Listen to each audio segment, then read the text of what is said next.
Good afternoon, everybody, and welcome to The Shape of Your Tree. It's the 5th episode, and I'm really excited to have Mehdi, a friend of mine, that has been on his recovery journey for over 40 years. Mehdi, welcome. Thank you. Almost 40 years. Almost 40 years. Yeah, this summer will be 40. That's amazing. And I'm just a newbie at this, so I'm really excited to hear some of the wisdom that you've gained. But I'd really like to hear about where your journey began. Well, the journey began in July of 1986, about a month and a half prior to, I died for 4.5 hours. You died for 4.5 hours? I was dead for 4.5 hours. It was not confirmed. I just know it was intentional. It was a suicide attempt. And based on what I did, there's no other explanation for it other than I died for 4.5 hours.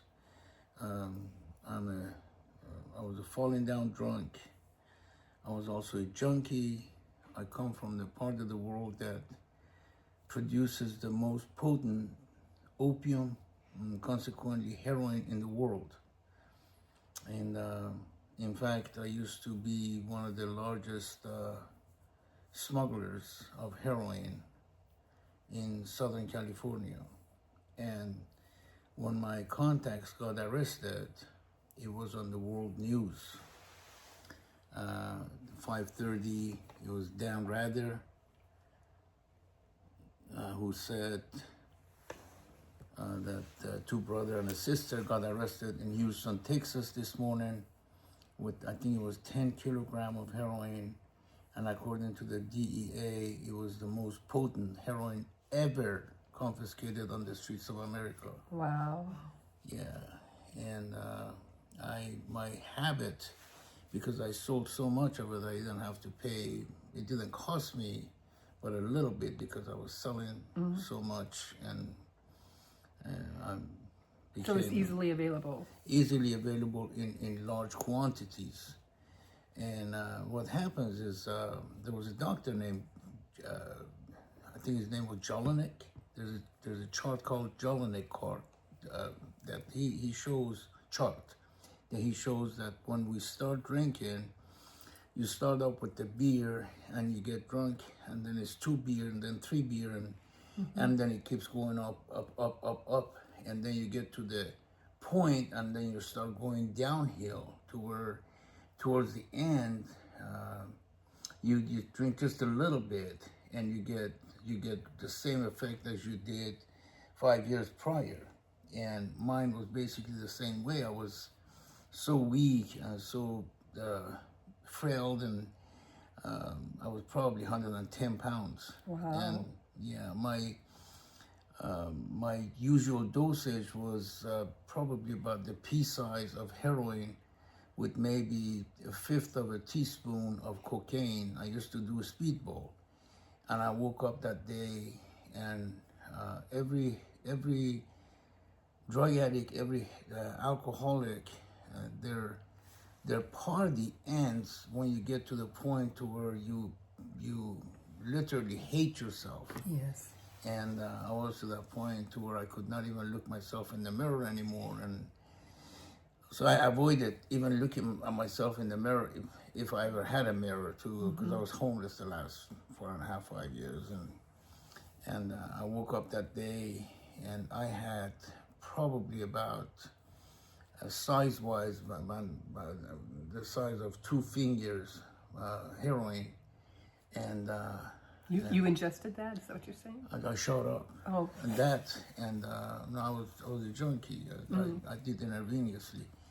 And I had about a tablespoonful or more of cocaine.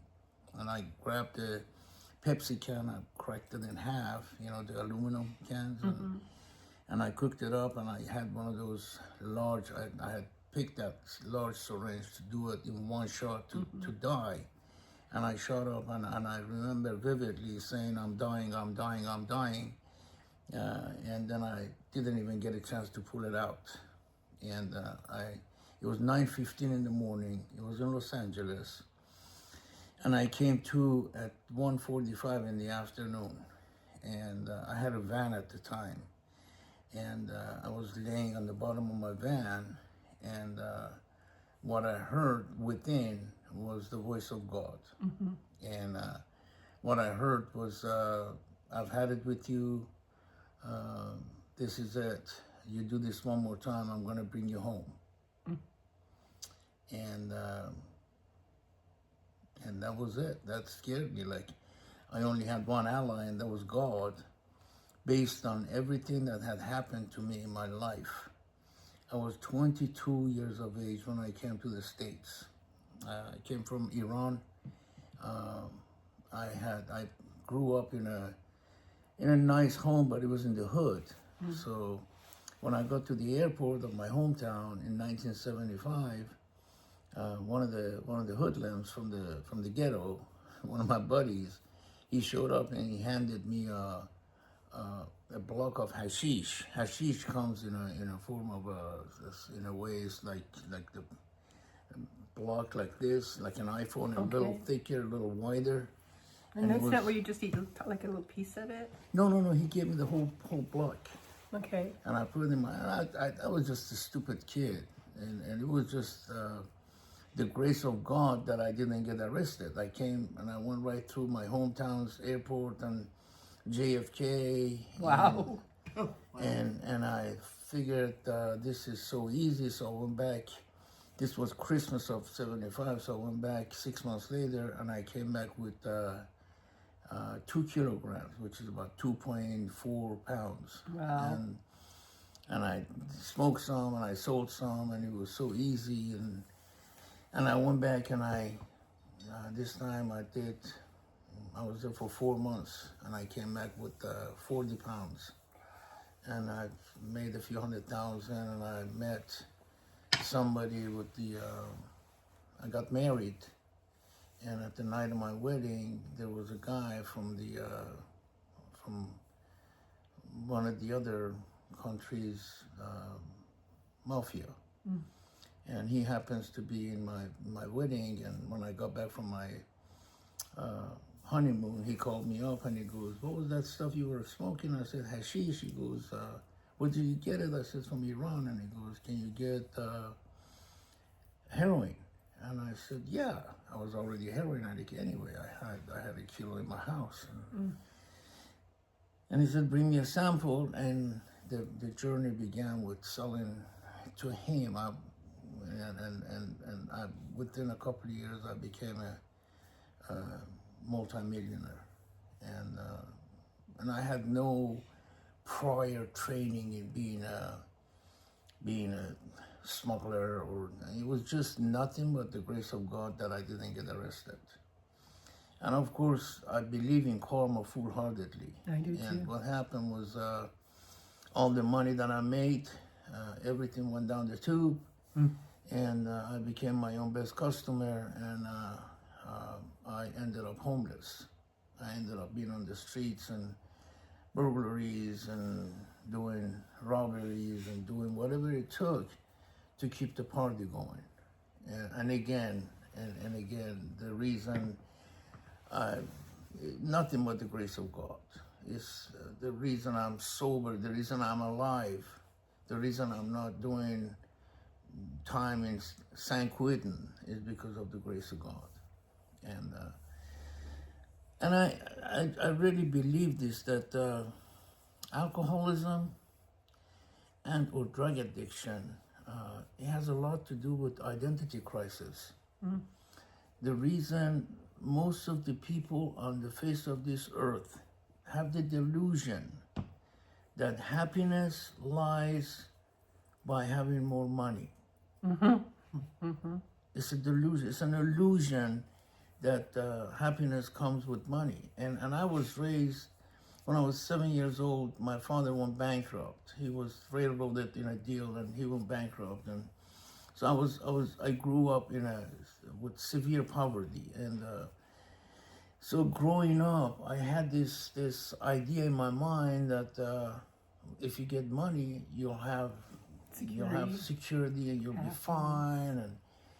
And most people, and not just alcoholics and drug addicts, this is an illusion that most people suffer from. I agree. And 27 years of age, I'm married to a beautiful Mexican girl.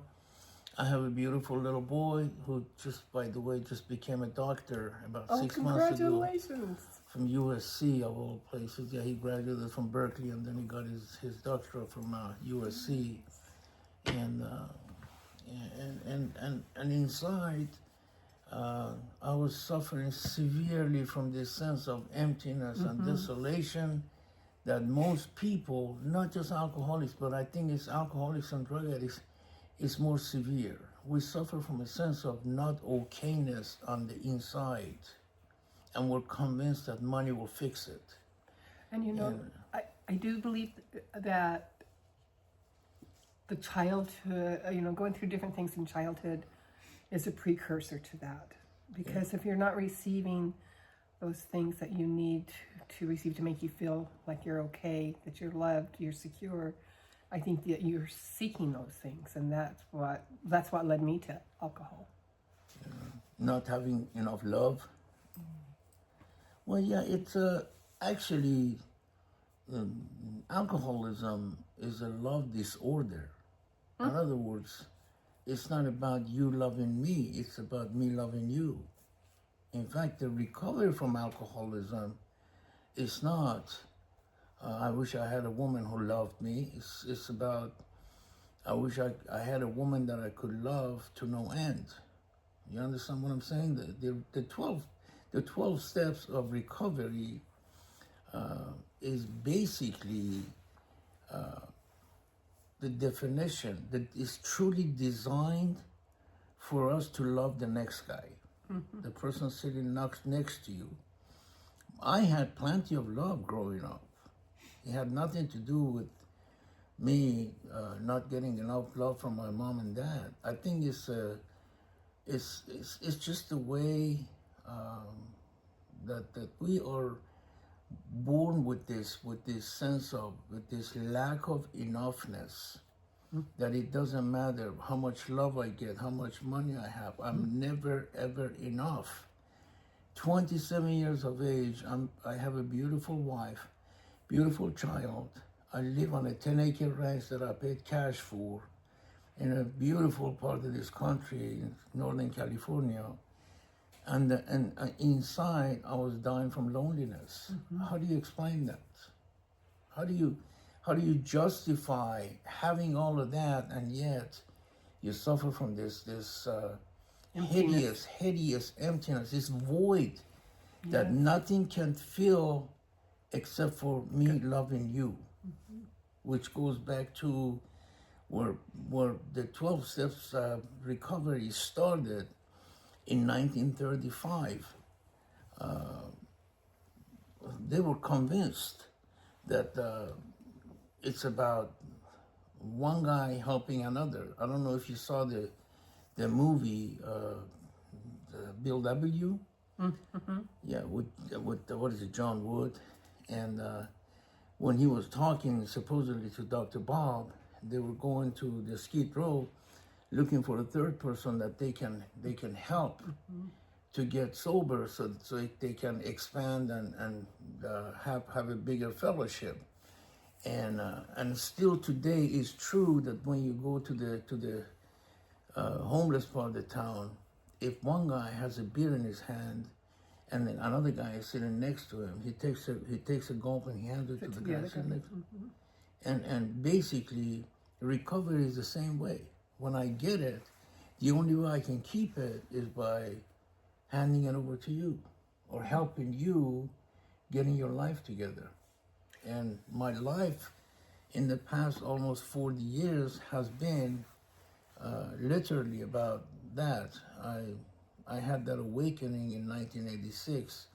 When I got sober, it was really vivid. It was really vivid to where I didn't care about me. I had a job as a construction worker in a drywall company, and I got off at 4:30 in the afternoon, and I had an old beat up truck that somebody had given me right before I got sober.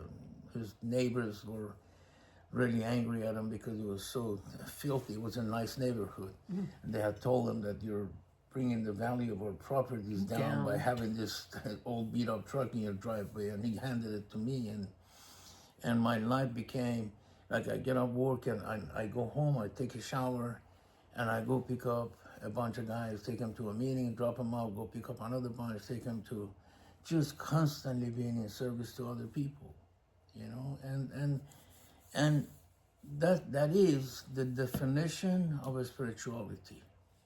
Well, one of the things that I remember about when I first met you, and that's been like a couple of years ago now, was the love that I could feel emanating from you. That is very evident in how you can, when you interact with other people, and that is why I was so excited to have you come and share your story. Well, thanks.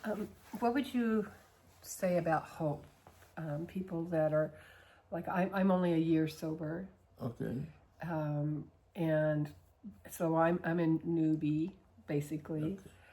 So for people that are just starting, like we have new people that come through recovery all the time, what would you tell them would be a good hope? What is it there to hope for them? Well, to be honest with you, there is some misinformation. Some people can decode their message. My message is really vivid, very clear, and I do workshops. I do workshops not just here. I started doing that about 9 years sober, and I started. I went to my homeland of Iran in 2003. I'd already been doing it. I was sober 16 years at the time, and then I started getting phone calls in Europe and other countries in the Middle East, and I don't mean to brag, but I think my following is in the 7-figure. So because of like I can show you pictures of doing workshops of all places in Iran, which is on the news constantly with the clerics, and I get 4,000 or 5,000 people at a time. So the workshop does what? When you have your workshops, what do you focus on in them? Just basically telling people the truth, that if you really want to stay sober, and not not drinking. Drinking happens in 28 days in a rehab. Yes. Okay, it's what do you do? Because I also lack ability to cope with life. Not just me, all the drug addicts and alcoholics, we lack ability to cope with life. When something happens to you, something drastic happens to you, the first thing that comes to mind, I need to kill this pain that I have within. Okay? I don't want my emotions to come up to the surface. I want to push them down. That's what we did the whole time that we were drinking. Every time an emotion wanted to come up, my mom died. Oh my God, what do I need to do? And if you don't have the presence of God in your life, and unfortunately, you don't hear too much about that in different fellowships. Right. You don't hear enough about the importance of having the presence of God in your life. And God is basically an energy of love and compassion. So when I practice loving you, is what I'm doing what God has always done, just by loving us, by showing. I've written a book. I think I'm going to get it published this year. And it's all about the miracles that has happened to me in my life. And it's nothing short of a love that this magnificent force has. Again, this is my own opinion. It's not a known fact. that he's more attentive to three types of people: children, mental patients, and alcoholics and drug addicts. And the reason, I think, is because he knows that we are a little bit on the goofy side. that I can attest to that. That's a fact that I can't cope with life. So every time something happens to me, whether it's good or exciting, I need to have a drink either to celebrate or to drown myself in sorrow because whatever, I just lost. And in the past 40 years, I've done well for myself. And it's all again His Sorry, grace. That's okay.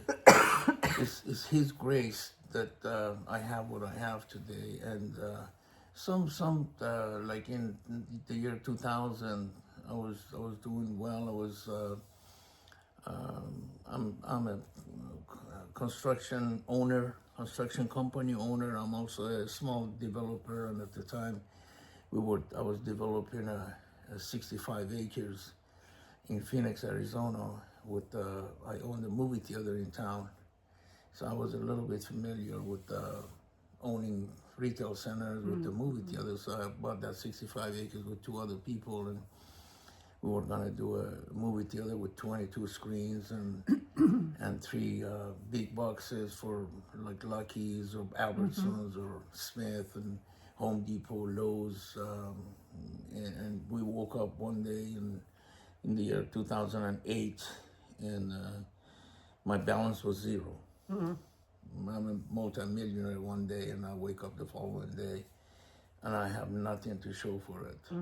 And I woke up, and it's life. It's like, God, thank you. I don't know what you planned for me, but it is what it is. So I started doing bathroom remodels again. I went from developing an $80-90 million project to get a call from you, and you want to finish your bathroom, and the building department here, they wanted to generate some money in order to keep the doors open. So they started going down every street in Las Vegas, and they go to their archives, the building department and fire department, and pull up the very last permit that was pulled. And if you had done anything without a permit, they make the building owners to go pull a permit and hire a contractor to put it through the inspections. And I was one of the guys who they gave the names to the building owners. And all the casinos had done a lot of work without a permit. So my phone started to ring, and I'd go there and I design it, get the permit, and I get $5,000-7,000, just enough to pay the bills, you know. And I'm telling you, if you're one with God, because the 12 steps are about creating a sense of oneness with God. Once you become one with God, then getting your stuff together again is like riding a bicycle. You know, you once you learn it, you never forget it. And when you're one with God, the abundance, it comes your way. You know, it's the program that we were a part of is a lot more deeper and more profound than we give it credit for. Like in our book, there is one place that mentions the fourth dimension, that we're rocketed into a fourth dimension of existence. You ask 100 people in our fellowship, what is a fourth dimension? See what kind of answer you get. Okay, and fourth dimension is a dimension when you are no longer in the third dimension, which is yesterday, today, tomorrow. I make $10 an hour. I go to work. I get a check for $600. I pay $400 for this, $200 for that, $50 for this, $10 for that, and I end up with $5 for my old age. And fourth dimension is you become a part of this magnificent force of energy, and stuff happens to you in ways that if you would have told me 40 years ago that, Manny, this is you, this is the crystal ball, and this is you 40 years from today. Because I remember I came from homelessness. 40 years from now, you're gonna have your stuff together. You're gonna have a good life. You're gonna have 3 beautiful boys, grandchildren. One of them is going to be a doctor. Your youngest boy is going to pass away, which he did 4 years ago at the age of 28. That's what I'm saying. When you are one with God, you have every ammunition to deal with everything that life has to hand you. I mean, not everything is success.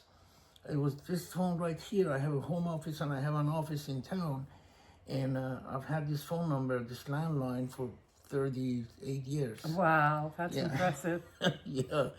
And my son's mother was calling me on this. She didn't have this number. She didn't remember it. She's had it. She didn't remember it. So she called my other son in the doctor in LA and said, Ryan just passed. And some issue with his heart. And he was 28 years of age. He's my baby boy. And 9:30 at night, I wake up and I hear that. And I swear to God, I was numb. I couldn't even cry. I couldn't talk. I couldn't try. I couldn't do anything. I just wore whatever I had, put my pants on and my shirt, and I got on my truck and I went to the hospital that he was in to go say goodbye to him for the last time. And the minute I got in my truck, I'm saying, I don't know what you're taking away, my little boy, but thank you. He knows best. He knows what's best for Ryan. I don't, you know. And then I go there and I say goodbye to my boy for the last time, and I come home, and because of the huge following that I have, my phone started to ring. People found out that he had passed away, and they wanted to get the biggest venue to have 10,000 people to show up for his services. And I said, no, don't do that. I said, if you really love me and if you want to display your love, I'll go feed the homeless. And within a week after he passed, in Iran, we fed 8,000 people. Wow. And it became customary now. It's A tradition. Yeah, it became a tradition that my boy passed, and what he left was his Legacy. Now that when somebody passes, instead of having a services and some people go up there and say some funny crap about fishing trips and whatever, and then go eat at a restaurant and you go home. I said, no, go feed the homeless. Let's do that. Because every time we put a smile on someone's face, he smiles back at you. Yes. You know, and the whole thing is about becoming one with this magnificent force. And the more of that I do, God is energy. Yes. Okay. And his vibration is the fastest, Yes. is the highest vibration on earth. And when I practice loving you, I become as close as I can to this creator. Okay? And consequently, stuff happens to me in my life that I told you, if you would have told me 40 years ago, and somebody did, in fact, said, write down on what do you think you really desire to have, and look at it 5 years from now. And I can think of was a nice truck. And look what I got. I mean, it's not about the material things. No. I mean, this is I'm gonna leave this for my kids, and then they'll leave it for their kids, and so this is temporarily given to me so I can have the comfort of life in this nice home. Okay, but what I'm talking about is the legacy that I'm gonna leave behind. That how many tens of thousands of people have been touched by what I have done by traveling the world and standing at a podium 8 hours a day trying to break down the 12 steps for a bunch of people who didn't have that privilege like we do here in the States. you know. And I did this some year twice, and each time it was a month in overseas in Iran. And I traveled from city, big metropolitan city, to another one, and that's how the spread of the word of God was spread throughout the country, and because of it, tens of thousands are Being blessed. not just not drinking, but literally happy by having the presence of God, and so consequently, the abundancy that comes with it, the sense of ease and comfort that comes with it, that sense of oneness that comes with it. You know, I mean, my kids and my grandkids, I had 3 boys, I have 2 now, and my other one, he's got 5 kids, and they were here For the for holidays. Christmas. Yeah, and we were sitting at the table having Christmas dinner, and that son is really a hardcore Christian, and he said, so Layla is my oldest grandkid, she's 18. What are you grateful for? And it was like a meeting at the dinner table. And she said, I'm grateful that I have a grandfather who pays for my tuition to go to college and get educated, and it just went around the table and everybody. And I'm thinking, I'm sitting there, and it came to me, and I couldn't talk. I was so choked up. I mean, how do you describe and define and justify a guy who came from homelessness to have the type of life that I have today?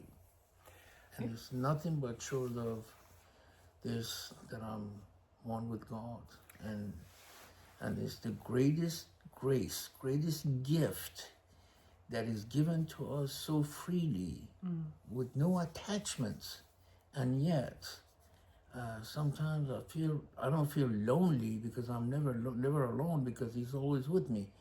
But as far as the people around you, they walk away because they get scared. Believe it or not, people are afraid of light, not the darkness. Darkness is familiar to us. I could agree with that one. Yeah. Darkness is familiar. Darkness is what we're used to. The delusion of having rest and happiness, if I can only manage my life well. If I get a little bit more money in the bank, I'll be just fine. If I could fly in business or first class, I'll be just fine. And you get that kind of money, and really nothing is going on in here, you know. And that's why, in fact, if you look at the statistics of the suicides, most suicides are done by people who have everything. You know, Because they have everything except for the very essence that is so necessary for us to be comfortable in life, and they miss that. They lack that, you know. And ironically enough, I do meditation here, group meditation, and this would be a great room. yeah, I do. I've been meditating for a lot of years, and about 4 years ago, I met Joe Dispenza, who's a doctor, and he's like I like Joe Dispenza. he's a meditation guru. So I started going to his retreats, his classes, and I learned about the brain and how the heart and the brain get connected, and what Have you happens. ever seen or read Louise L. Hayes' book? Yeah. Okay, I was, that's what. actually, I had chosen them to publish my book. Oh, way cool. Yeah.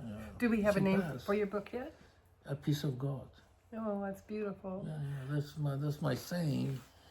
I've been saying this, that you're a piece of God, because most alcoholics and drug addicts, they feel otherwise. They feel totally the opposite, That's that they're a right. piece of crap. That's right. So when I get a son on the podium, I always tell them that you're, whether you like it or not, whether you believe it or not, you're a piece of God. So when I go to Iran, they have banners and billboards, and like tonight is Medi in the corner. It says a piece of God. Oh, that's beautiful. Yeah, I'll show you my garage. Wonderful. I'll show you some. I hate to cut us off, but my podcast is only like 30 minutes. Okay.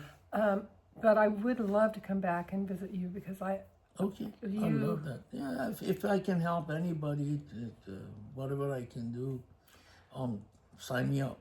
It would be beautiful. Thank you, Medi. I also wanted to say, my mom adopted me when I was 15 and a half, almost 16 years old. Okay, wow. I think I would have been headed towards death if she had not changed my life. Wow. But it's because she believed that God wanted me to be hers. And because of that, even though I didn't pick up alcohol till I was 46 years old.